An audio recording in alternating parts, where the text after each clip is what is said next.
Bonjour à tous, bonjour docteur Grange. Bonjour, alors nous sommes d'abord bonjour à vous tous et nous sommes là pour notre 4e Café Palia.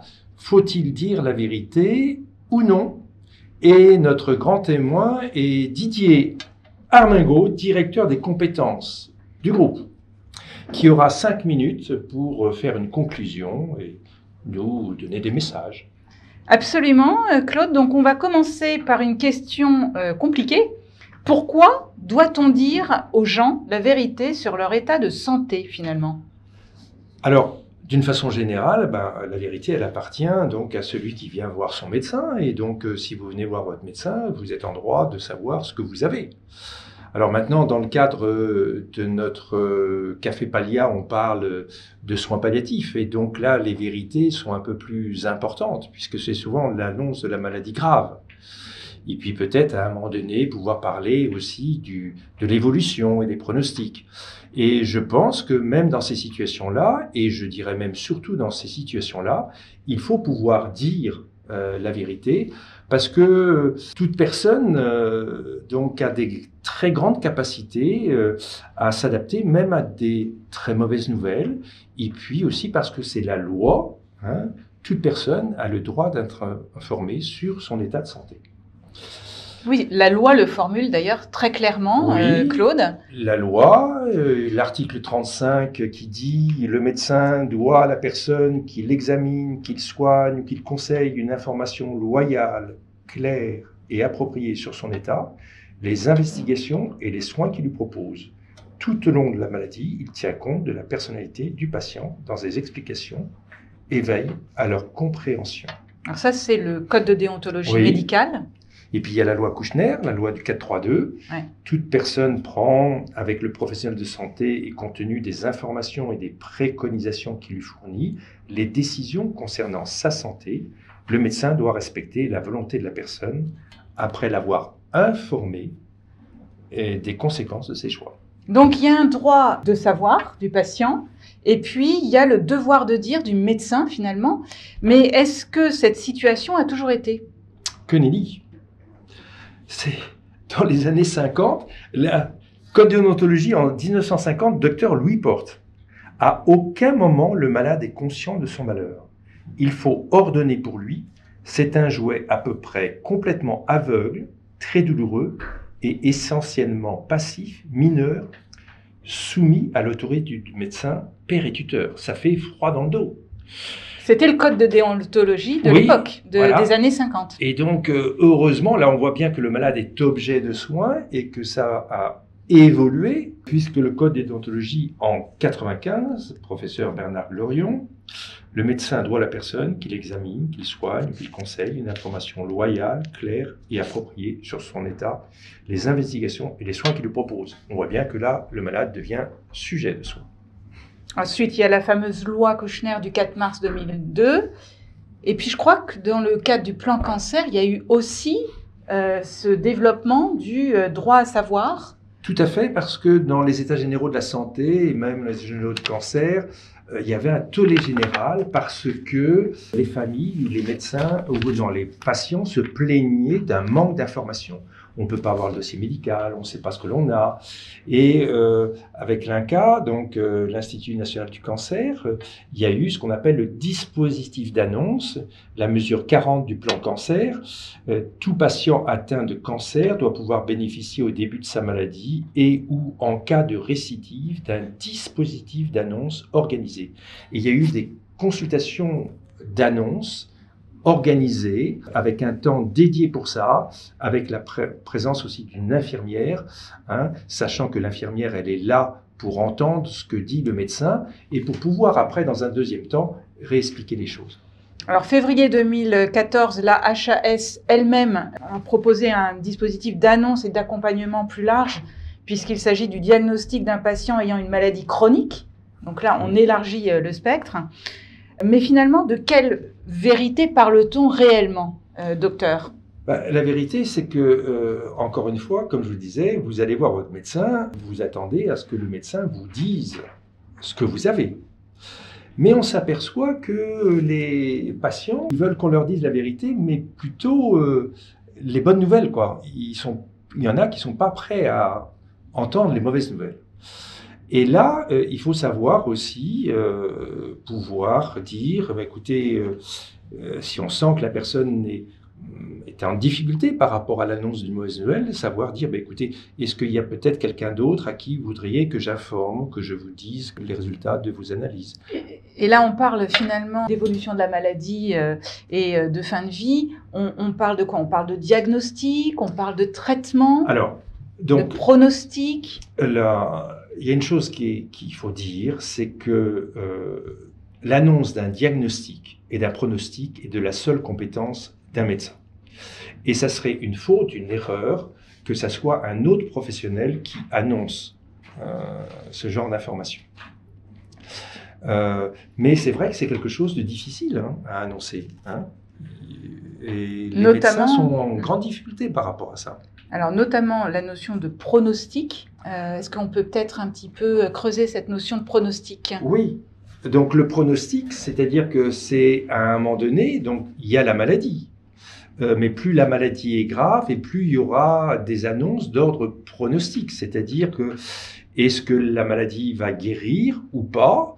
Mais je pense qu'il faut graduer l'information. C'est-à-dire qu'il faut se donner le temps de dire. Il y a d'abord l'annonce du diagnostic. Quand il y a le diagnostic, on est tous là pour faire en sorte de combattre la maladie. Et toute l'énergie là est là pour combattre la maladie. Après, au fur et à mesure des traitements et de la façon dont le malade réagit à ces traitements. Les traitements marchent, c'est très bien. Les traitements ne marchent plus. Il y a plein d'effets secondaires. Là, on est en droit d'évoquer des éléments d'ordre pronostic, voire même à un moment donné de dire, écoutez, là, malgré tous les traitements qu'on a donnés, on ne pourra plus guérir la maladie. Et donc là, on va passer à autre chose. Peut-être, on va faire en sorte que vous puissiez vivre tout ce temps qui vous reste à vivre dans les meilleures conditions. Parce que c'est ce moment-là de l'annonce de dire, oui, d'avoir le courage de dire, de ne pas laisser croire à une personne qu'on va pouvoir guérir si on ne peut plus guérir. Et ça, cette information, on la doit en priorité au malade. Parce que le malade, il a peut-être des choses à faire, des choses à transmettre. Et il est en droit de recevoir ces informations à partir du moment où il est dans cette demande-là. Alors, il y a l'information qu'on donne, que le médecin doit donner régulièrement aux patients, et puis il y a le cas de ce qu'on appelle l'avis d'aggravation. En quoi ça consiste finalement, un avis d'aggravation? À quelle situation précise ça correspond? Alors, l'avis d'aggravation vis-à-vis du patient. C'est à un moment donné, il voit son médecin et c'est le moment peut-être de l'annonce d'une récidive, l'annonce d'une complication, l'annonce que les traitements ne sont plus actifs et que là, on risque de passer à un passage en soins palliatifs. Ça, c'est au niveau du patient. Et puis, au niveau de la famille, c'est aussi de pouvoir dire que là, il y a une aggravation de la maladie et que là, on va être obligé d'arrêter les traitements qui deviennent inutiles et délétères. On parle aussi de pronostic vital engagé dans ce type de situation? Oui, on est amené à dire que là, le pronostic est engagé. Par contre, il faut faire très attention à ne pas acter le temps qui reste à vivre aux personnes. Parce que le nombre de fois où il y a des médecins, il y avait une aggravation, il se dégrade, et on dit il ne passera pas le week-end, ou il ne passera pas Noël, et à Pâques et la Trinité, ils sont encore là. C'est totalement délétère. Je pense qu'il y a des périphrases à donner en disant écoutez, là, les traitements ne sont plus actifs. Et là, il est peut-être sur son dernier chemin et on va l'accompagner le mieux possible tout ce temps qui reste à vivre. Mais on signifie que là, il n'y a plus de traitement possible et que on est passé à autre chose. D'accord. Alors, je voudrais revenir un petit peu sur le qui. Qui doit dire la vérité? Bon, vous avez clairement indiqué, docteur Grange, que c'était le médecin. Je me demandais cependant si la psychologue ne pouvait pas éventuellement annoncer cette vérité. Mais que nenni, Marianne. Non, non, non, non. Encore une fois, l'information d'un diagnostic, d'un pronostic, d'une aggravation est de la seule compétence d'un médecin. Et c'est pas parce que les médecins sont en difficulté dans cette annonce qu'on doit transférer sur d'autres professionnels. Alors d'accord, mais alors, il y a souvent des situations où le patient va discuter avec un autre soignant. Que fait le soignant dans ce cas? Comment doit-il réagir? C'est vrai, c'est la réalité, c'est-à-dire que souvent les patients, eh bien, ils posent des questions à des personnes qui ne sont pas habilitées à y répondre. Et souvent, ça met les soignants en difficulté. Et là, il faut peut-être que ces soignants prennent l'habitude de dire, eh bien, écoutez, pourquoi vous me posez cette question? Qu'est-ce qui vous fait dire ça? Et peut-être dire, écoutez, vous savez que là, c'est des éléments d'ordre diagnostique et d'un pronostic, que là, ça incombe donc au médecin. Mais écoutez, demain, je serai là lors de la visite du médecin et peut-être que là, on pourra aborder ça avec le médecin. Et d'ailleurs, avant sa visite, je lui parlerai que vous souhaitez aborder ces éléments-là sur votre diagnostic parce que vous n'avez pas bien tout compris, qu'il puisse vous expliquer et je serai là. Est-ce que vous êtes d'accord? Voilà. D'accord. Et peut-être que la pire des choses serait la discordance entre l'information donnée par l'un et par l'autre. Bien sûr. Alors, si le médecin est très mal à l'aise pour dire cette vérité, bah oui. Comment ça se passe? Qu'est-ce qu'il peut faire? Eh ben, c'est encourager ces médecins à faire des formations sur le dispositif d'annonce. Et c'est vrai que beaucoup de médecins sont en difficulté. Ils ont peur d'être un petit peu le chat noir qui va annoncer la mauvaise nouvelle, quoi. Le bouc émissaire de quelque chose. Voilà. Mais ça ne peut être que le médecin. Et dans ce cas-là, il peut passer la main peut-être à un autre confrère qui est peut-être plus à l'aise. Mais on ne déroge pas à ça. C'est le médecin qui doit donner l'information du diagnostic, du pronostic, de la récidive. C'est de sa compétence. Alors on comprend parce que cette difficulté, parce que ça doit être à la fois redoutable. C'est redoutable et redouté. Et redouté. Ah. Hein? Et c'est vrai que quand je fais des formations et on fait des jeux de rôle, quelquefois, alors que les infirmières nous disent « Oh, ça serait tellement plus simple que le médecin dise les choses, mais quand même, parce qu'après, ça nous met en difficulté. » Et je fais jouer le rôle du médecin par une infirmière, et que l'infirmière, elle a comme mission de donner l'information. Elle touche du doigt la difficulté. Et là, elle dit « Ah, j'étais incapable de prononcer le mot cancer. Qu'est-ce que c'est difficile ?» Ouais. Parce qu'il y a un avant, un après. Hein. Et voilà. Et là, ça demande à la fois du savoir-faire, mais aussi du savoir-être. Je pense que ça s'apprend. Et là, une petite anecdote. Je me souviens, donc, au tout début, après ma formation, donc, je reçois un couple, ils venaient toujours ensemble. Monsieur et madame. J'avais fait des examens complémentaires parce qu'il avait des problèmes urinaires, donc PSA, échographie, même scintigraphie osseuse, et je dois annoncer le résultat. Et donc c'était un cancer déjà évolué puisqu'il y avait des métastases osseuses. Et là je commence à lui dire, bon ben, monsieur, là vous êtes là pour vous informer des résultats, et donc là il y a la femme qui dit, attendez docteur, là pour mes douleurs d'arthrose, là, qu'est-ce qu'on fait? Ah, j'ai dit, attendez, madame, là, on est là pour les résultats de votre mari. Alors, monsieur, vos analyses montrent que... Et là, elle me recoupe la parole, quoi.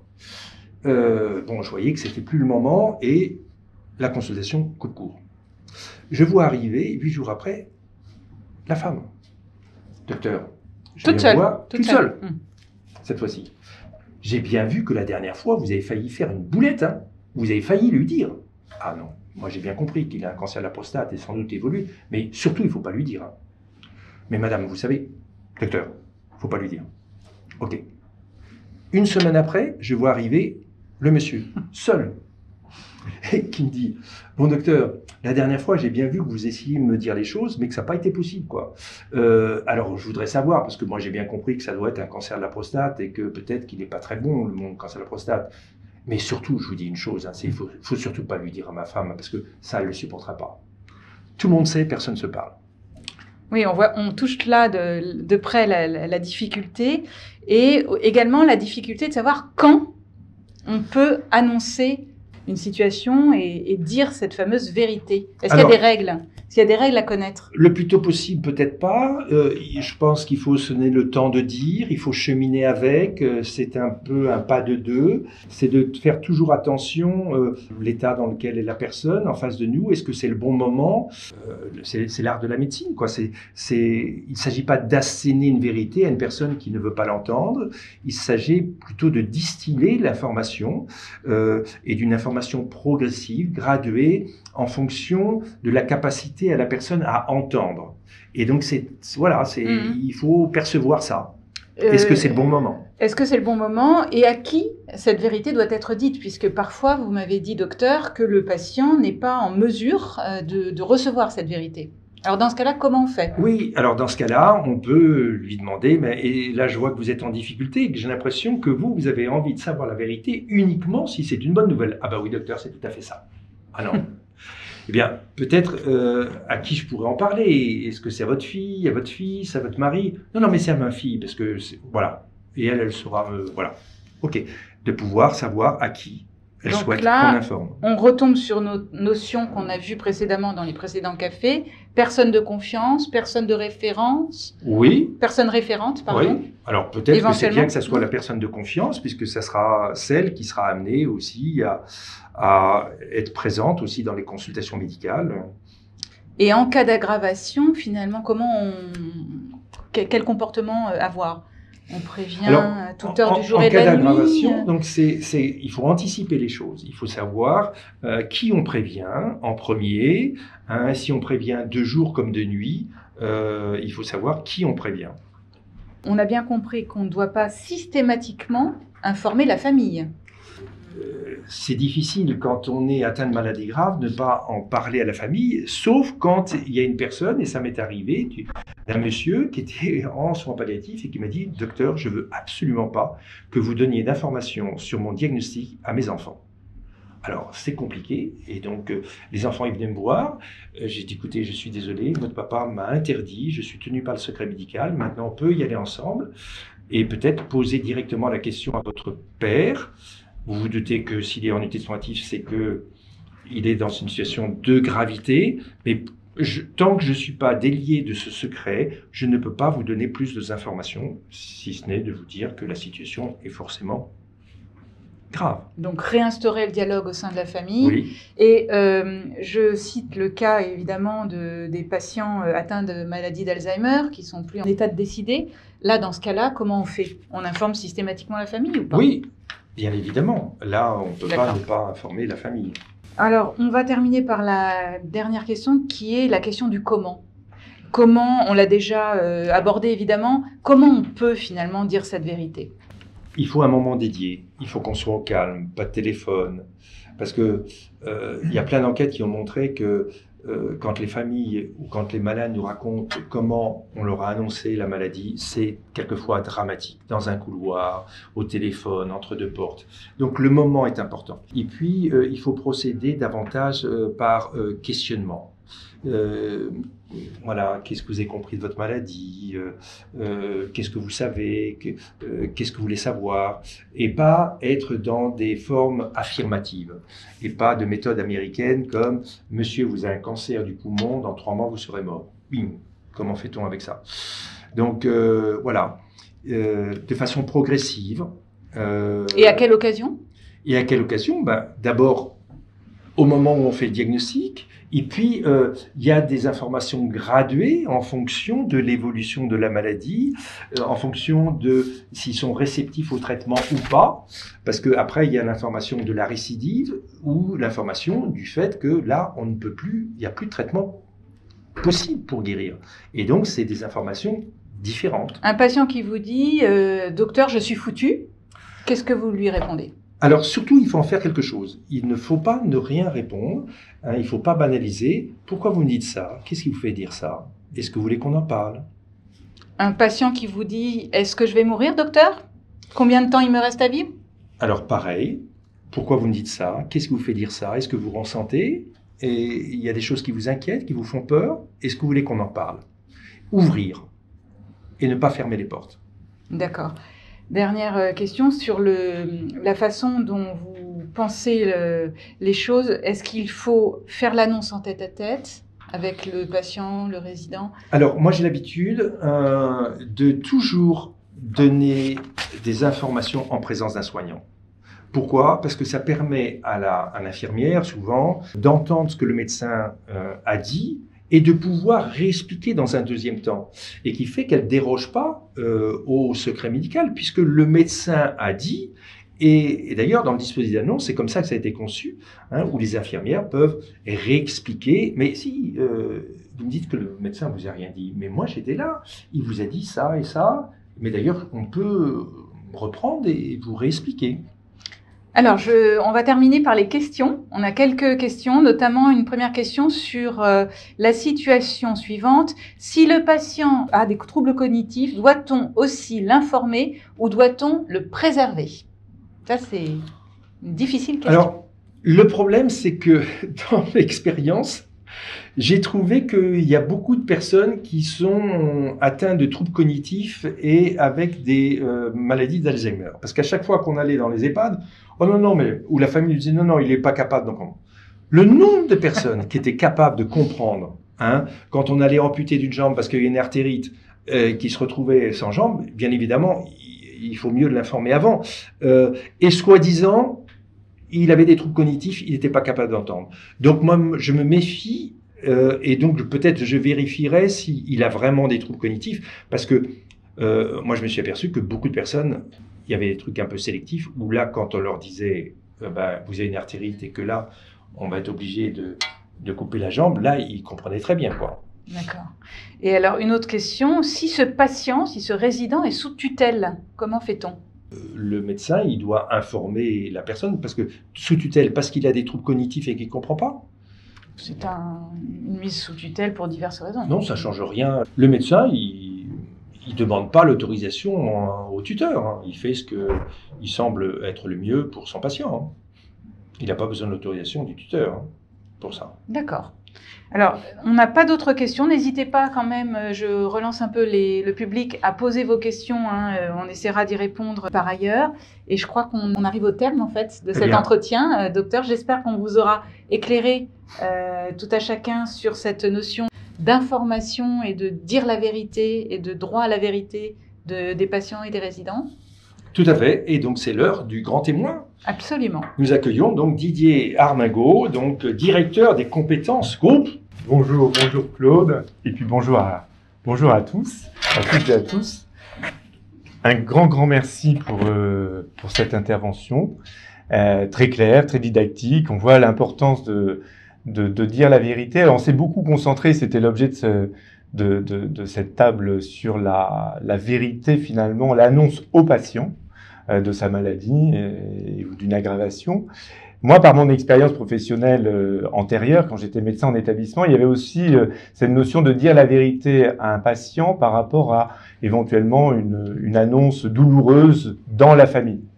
Et c'est vrai que j'ai été témoin, et tu l'évoquais tout à l'heure avec une situation, parfois de la manière dont ça pouvait mettre en grande difficulté une famille vis-à-vis du patient lorsqu'on lui cachait une vérité. Je pense notamment, j'ai toujours en mémoire une famille qui n'avait pas souhaité annoncer le décès d'un enfant à une personne très âgée.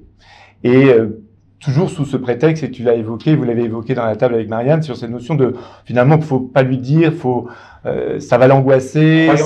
Croyant bien faire pour le protéger. Non, on veut pas, on veut la protéger. Et en fait, ça mettait à chaque fois les familles dans une grande difficulté, finalement, parce que de ne pas avoir affronté cette vérité, après, il y avait toujours des systèmes de fuite. Et moi, j'ai vu des familles ne plus venir voir leurs parents pour ne pas affronter cette annonce de la vérité, et surtout a posteriori, après plusieurs semaines, alors que la personne s'inquiétait, par exemple, de ne plus voir son fils. Donc, cette question de dire la vérité, on voit combien elle est complexe, combien c'est difficile, combien c'est aussi une façon d'affronter cette réalité. Et je pense, moi, ça reste quand même pour moi quelque chose de nécessaire dans un cheminement. Tu l'as évoqué aussi, comment un patient peut finalement se mettre dans une posture d'affronter la maladie, d'accepter un traitement, de combattre. si finalement ils n'affrontent pas cette réalité. Donc, mais on voit toute la complexité et aussi, tu l'as très très bien dit, il faut savoir tenir compte de la situation de la personne. Est-ce qu'elle est prête à entendre? J'ai beaucoup noté aussi cette notion de temporalité. Est-ce le bon moment? Il faut se donner le temps. Tu as vraiment insisté sur cette notion. Il faut pas donner l'information brutale ou brute ou brutalement. Hein, c'est vrai que la notion du contexte, comment préparer l'autre, le faire devant un tiers, je trouve que ça aussi c'est important parce que ça permet finalement de porter à plusieurs le poids de cette annonce. Que on voit combien pour le médecin qui est responsable, comme tu le dis clairement, et d'annoncer un diagnostic, un pronostic, et Dieu sait comment ça peut être douloureux pour nous d'être dans cette posture-là. Et puis même respecter aussi le déni, c'est-à-dire aussi, c'est des mécanismes défensifs. Tout à fait. Et tu l'as vraiment parfaitement dit et parfaitement abordé l'ensemble des éléments nécessaires pour aborder cela. La dernière question que Marianne te posait, c'était finalement la formation. Tu as évoqué toi la formation du médecin. Moi, je pense que ça, là-dessus, c'est vrai que à moins que les études de médecine aient totalement changé par rapport à la période où nous avons fait nos études, mais nous, en tout cas, moi, je me souviens que c'était absolument pas abordé. On n'était absolument pas formés et accompagnés finalement à traiter de ces sujets-là. Je pense que ça, c'est vraiment une approche extrêmement importante et nécessaire pour justement que le médecin ne vive pas ça comme quelque chose d'hyper stressant et qui va le fuir. Et c'est là où on se retrouve parfois avec ces annonces qui ne sont pas faites ou qu'on laisse un peu croire certaines choses. Donc je pense que ça, c'est un élément important et j'espère qu'on aura l'occasion de pouvoir former nos équipes à cela, parce qu'il y a une autre question qui se pose dans nos établissements, c'est que souvent les médecins traitants ne sont pas là, ou c'est pas forcément le médecin traitant qui fait le diagnostic, et on a à ce moment-là le rôle du médecin coordonnateur, et le médecin coordonnateur peut-être parfois est encore moins préparé, parce qu'il connaît encore parfois moins le patient, en tout cas depuis peu, et je pense que vraiment il nous faut aider nos équipes à se préparer à et ça, c'est le genre de la patate chaude, parce que tout le monde pense que c'est à l'autre de l'avancer. Complètement. Donc encore un grand merci, parce que Dieu sait que ce sujet de la vérité et de l'annonce est pour moi extrêmement important, parce que je pense que c'est une manière vraiment d'affronter cette réalité et surtout de permettre au patient de l'affronter avec un collectif autour de lui et d'aider aussi une famille finalement à se ressouder autour du patient dans ces moments extrêmement difficiles. Merci beaucoup. Eh ben merci Didier, et donc on va annoncer le prochain Café Pallia, ça sera le 5e et ça sera le 8 février. Pourquoi et quand acter une prise en charge palliative? Alors ça, pour les médecins, c'est un thème très important. Donc je vous dis à tous et à toutes, donc au 8 février, sur acter la prise en charge palliative. Merci beaucoup. Merci à vous.